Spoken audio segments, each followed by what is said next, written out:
اچھا مفتی صاحب، یہ بڑا خاص سوال ہے اور اس بارے میں یقیناً لوگ جاننا چاہتے ہیں کہ بھائی جو آج مفتی سلمان اظہری صاحب ہمارے سامنے تشریف فرما ہے، آخر تعلیمی سفر آپ کا کیسا رہا؟ کیا نشیب و فراز آئے؟ ابتدائی طور پر تعلیمی معاملہ کیا تھا؟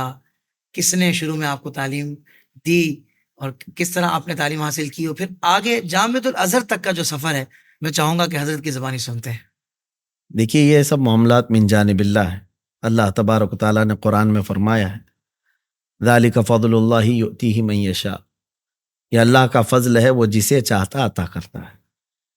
عموماً میرے خاندان کا ایسا رواج ہے اور بزرگوں کی جو وصیت چلتی آ رہی ہے کہ اپنے بیٹوں میں سے اگر زیادہ ہیں تو 2 کو عالم بنایا جائے، یا اگر کم ہیں تو 1 بیٹا ہر ایک کا عالم بنتا ہے۔ ہمارے خاندان سے اوپر سے چلا آ رہا ہے۔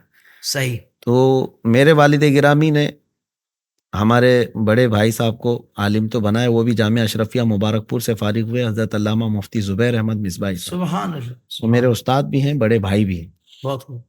لیکن اور ایک کو بنانا تھا، تو چونکہ مجھ سے جو جسٹ میرے بڑے بھائی ہیں، ان کے متعلق بڑی تیاریاں چلتی تھیں گھر میں، اور ان کو حافظ بنانا ہے یا عالم بنانا ہے، اس طرح سے ان کے لیے ساری تیاریاں چلتی تھی۔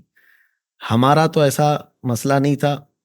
میں چونکہ اسکول میں بھی فرسٹ آیا کرتا تھا، ہمیشہ رینک لایا کرتا تھا، بہت اچھا، سارے ٹیچرز کی نگاہوں کا مرکز رہتا تھا۔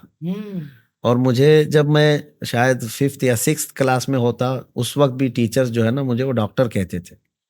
واہ، کہ اس کو بڑا شوق ہے سائنس سے، ساری چیزیں۔ تو ہمارے والد کو بھی یہ معلوم تھا کہ یہ ڈاکٹر بننا چاہتا ہے۔ خیر، ہمارے بھائی صاحب آئے تھے چھٹیوں میں ربیع الاول شریف کی، تو وہ مسابقہ کروا رہے تھے مجھ سے، میرے اور میرے جسٹ بڑے بھائی سے، کہ یاسین شریف آپ سناؤ۔ صحیح۔ تو چونکہ بچپن میں ہی ہمارے گھر میں یاسین یاد کرا دیا جاتا ہے بچوں کو، تو جب دونوں سے انہوں نے تلاوت سنی تو میرے جو بھائی ہیں ان سے کئی مرتبہ قرآن پاک میں یعنی یاسین شریف پڑھنے میں بھول ہوئی، تو میں بغیر کسی خطا کے سنا گیا، کیونکہ روز کی روٹین تھی، پڑھ دیا۔ تو وہ جا کر کے ہمارے والد صاحب سے یہ ریکویسٹ کرنے لگے میرے بڑے بھائی کہ ان کی بجائے ان کو لے کے جاتے ہیں۔ صحیح۔ یہ اچانک ٹرننگ پوائنٹ ہے۔ اللہ اکبر۔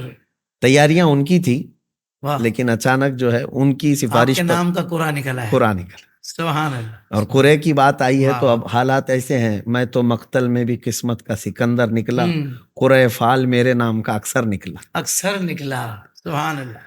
تو پھر جو ہے اچانک جو ہے یہ معاملہ ہوا۔ اس کے بعد پھر 8 دن کے اندر طے کیا انہوں نے، اور اپنے ساتھ مجھے جامعہ اشرفیہ مبارک پور لے کے چلے گئے۔ صحیح۔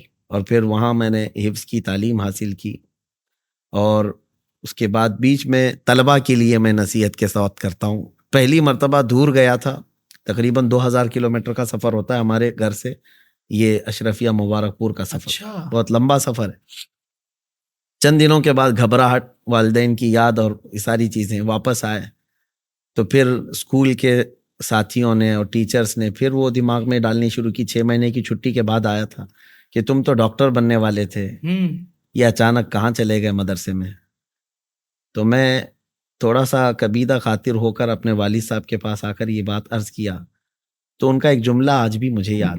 انہوں نے کہا کہ بیٹا اس راستے پر چل پڑو، اللہ تبارک و تعالیٰ تم کو ایسا روحانی ڈاکٹر بنائے گا کہ دنیا کے ڈاکٹر بھی تمہارے سامنے ہیچ ہوں گے۔ کیا کہنے ہیں صاحب، واہ۔ اور اللہ کا فضل و کرم احسان ہے کہ حضور پاک صلی اللہ علیہ وسلم کی محبت کے اس راستے میں ہم نے دیکھا ہے کہ سارے لوگوں کو، پھر سارے بڑے بڑے ڈاکٹروں کو بھی ہمارے پاس آتے ہوئے دیکھا ہے۔ کیا بات، کیا بات ہے۔ سوشل میڈیا پر اسلام کی صحیح تعلیمات جاننے کے لیے ابھی حافظ سائر قادری کا نیا YouTube channel Islamic digital studio subscribe کر لیں، اور ہاں، نوٹیفیکیشن بیل آئیکن کو بھی پریس کر لیں تاکہ ہماری نئی ویڈیوز آپ تک بر وقت پہنچ سکیں۔